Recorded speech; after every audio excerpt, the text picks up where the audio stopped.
अस्सलाम वालेकुम वरहमतुल्लाहि वबरकातुहू। वालेकुम अस्सलाम रहमतुल्लाहि वबरकातुहू। आकिर भाई आप कैसे हैं? अल्लाह आपको खुश रखे, ज़िंदगी दराज करे, आमीन। आमीन आमीन। मैंने एक आपको क्लिप भेजा है जिसमें दिया हुआ है कि 4 आदमी ऐसे थे जिन्होंने एक रकात में पूरा कुरान पाक ख़त्म किया था। क्या ये सच है? कोई सबूत है इस चीज़ का? कहीं हदीस किसी रिवायत में या किसी में? अस्सलाम वालेकुम। वालेकुम अस्सलाम रहमतुल्लाहि वबरकातुहू। दरअसल भाई ने मुझे ये भेजा है, शायद आपको उल्टा नज़र आ रहा होगा क्योंकि मेरा कैमरा उल्टा है। इसमें लिखा है कि एक रकात में कुरान ख़त्म, एक रकात में कुरान ख़त्म करने वाले कई बुजुर्गान दीन हैं, उनमें 4 मशहूर हैं। सैयदना उस्मान दुन्नूरैन, हज़रत सैयदना तमीमदारी, अबू हनीफ़ा नुअमान इब्न साबित और हज़रत सईद इब्न जुबैर रज़ियल्लाहु ताला अन्हुम।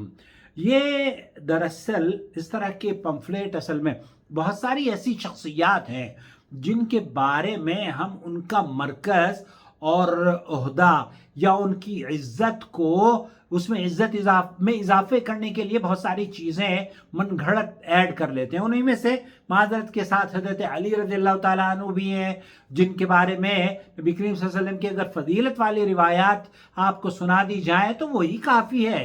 लेकिन उनके बारे में शिया हजरात ने, बल्कि सुन्नियों ने भी न जाने कितने अक़वाल घड़ घड़ कर पेश कर दिए हैं। इसी तरीके से उन मजलूम शख्सियात में से एक मजलूम शख्सियत हज़रत इमाम अबू हनीफ़ा रहमतुल्लाह अलैह भी हैं, जिनके बारे में वो कई बातें ऐसी मंसूब करते हैं उनके बारे में जिसका कोई सर पैर नहीं होता, और बहुत सारी तो ऐसी बातें हैं जिनको आप तस्लीम ही नहीं करेंगे। मिसाल के तौर पर यही ले लीजिए, कहा जाता है कि इमाम अबू हनीफ़ा रहमतुल्लाह अलैह एक रकात में कुरान करीम पढ़ लिया करते थे, जबकि नबी करीम सल्लल्लाहु अलैहि वसल्लम के बारे में हज़रत आयशा ये फरमाती हैं, और सही मुस्लिम की रिवायत है, कहती हैं कि मैं नहीं जानती वला अअलम अन्न नबी सल्लल्लाहु अलैहि वसल्लम क़रा अल कुरान कुल्लहु फी लैला। एक रात में, सही मुस्लिम में अल्लाह के रसूल की बीवी अम्मा आयशा रज़ियल्लाहु ताला फरमाती हैं कि मैं नहीं जानती कि नबी करीम सल्लल्लाहु अलैहि वसल्लम ने कभी एक रात में भी पूरा कुरान पढ़ा हो। अब्दुल्लाह इब्न उमर रज़ियल्लाहु ताला अन्हु से मरवी है, वो कहते हैं कि नबी करीम सल्लल्लाहु अलैहि वसल्लम 3 दिन में तो कुरान करीम के पढ़ने वाले बहुत सारे लोग मिल जाएंगे। लेकिन ये कहना कि इस एक और हदीस पेश की जाती है, नबी करीम सल्लल्लाहु अलैहि वसल्लम जिसने फरमाया कि नबी करीम सल्लल्लाहु अलैहि वसल्लम 3 दिन से कम में कुरान नहीं पढ़ते थे।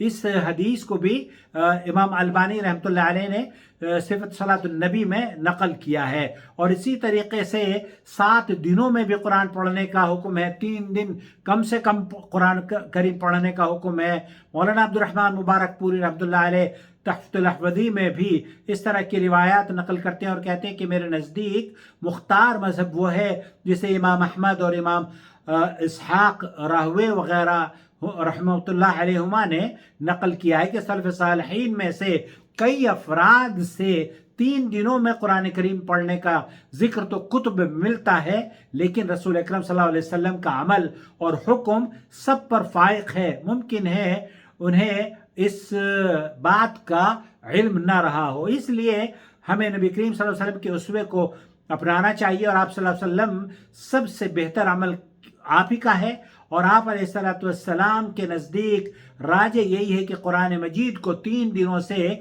कम में ख़त्म ना किया जाए।